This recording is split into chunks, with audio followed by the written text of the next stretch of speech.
एक रिसेंट बहुत strong controversy हुई जब ये कहा गया कि कांवड़ यात्री जब कांवड़ लेकर जाएंगे तो रास्ते में जो दुकान होंगी उन दुकान पे जो चलाने वाले हैं और जो ओनर्स हैं उनको अपना नाम लिखना मैंडेटरी किया जाए, जिससे कि कांवड़ यात्री कहाँ पर भोजन कर रहे हैं या कहाँ पर कोई चीज़ खरीद रहे हैं उसको उनकी जानकारी हो। इस पे फिर बड़ा आर्ग्यूमेंट हुआ, मामला अदालत में पहुंचा, इस फैसले को रोक दिया गया।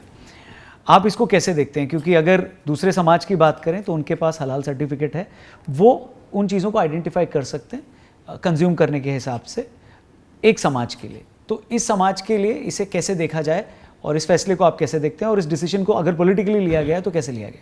देखिए, सबसे बड़ी बात है कि कांवड़ यात्रा का जो पूरा यूपी गवर्नमेंट का ऑर्डर था इसको गलत ढंग से इंटरप्रेट किया गया, ठीक है, और इसको गलत ढंग से प्रोजेक्ट करने की कोशिश की गई और ये बोला गया कि ये एक अनटचेबिलिटी को प्रमोट करता है। अब मैं आपको उदाहरण देना चाहता हूँ सिंपल सा। मैं अपने बाबूजी के साथ जब मथुरा श्री कृष्ण जन्मभूमि के केस में ट्रैवल कर रहा था और भी बहुत जगह जब हमने ट्रैवल किया तो हम ढाबे पे रुके।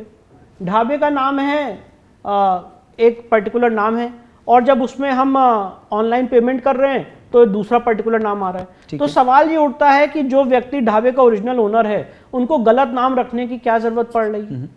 और अंदर ढाबे में क्या बन रहा है? क्या ये मेरा हक नहीं है, राइट टू नो नहीं है कि मैं किस जगह पे खाना खाऊं? मैं ये चूज नहीं कर सकता हूं कि वहां पे अंदर जो किचन है वो किस सिस्टम से बन रहा है? आज अगर मैं प्योर वेज हूं तो मैं चाहूंगा कि जहां पे मैं खाना खा रहा हूं वो प्योर वेज रेस्टोरेंट हो। ठीक है, मैं नहीं खाना खाता हूं जहां पे वेज नॉन वेज साथ में बनता है, मुझे प्रॉब्लम है।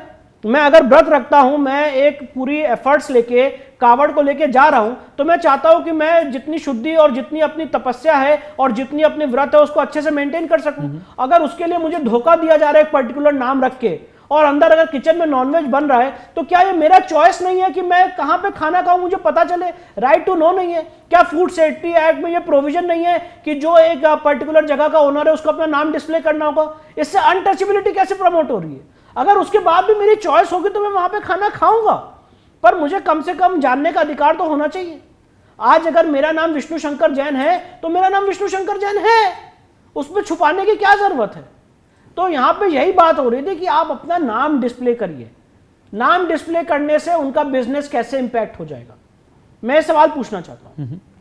और इसीलिए मैं ऐसा मानता हूं कि इस पूरे जो पूरा जो ऑर्डर था यूपी गवर्नमेंट का, उसको गलत ढंग से प्रोजेक्ट किया गया, उसको अनटचेबिलिटी से जोड़ के देखा गया। किसी आदमी ने नहीं कहा कि हम वहां पे खाना नहीं खाएंगे। आदमी ने कहा कि हमें जानने का हक होना चाहिए कि वहां पे कौन उस जगह का ओनर है, कि हम अपना डिसीजन ले सके। और आपने बिल्कुल सही बात कही, हलाल सर्टिफिकेट में आज मैं कितनी जगह ऐसी है जहां पे अननोइंगली मैं हलाल फूड खा चुका हूँ।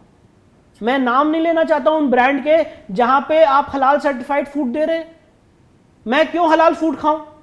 जो आपने बाई हलाल सर्टिफाइड आपने प्रोडक्ट्स दे रखे हैं, हलाल सर्टिफाइड बिल्डिंग्स बनी हुई हैं, हलाल की एक पैरेलल इकोनॉमी चल रही है। तो आप मैं मतलब उदाहरण नहीं देना चाहता हूं, पर ट्रेन में, फ्लाइट में कितने ऐसे मल्टीनेशनल ब्रांड्स हैं जो हलाल सर्टिफाइड प्रोडक्ट्स दे रहे हैं। मैं क्यों वो प्रोडक्ट्स खाऊं?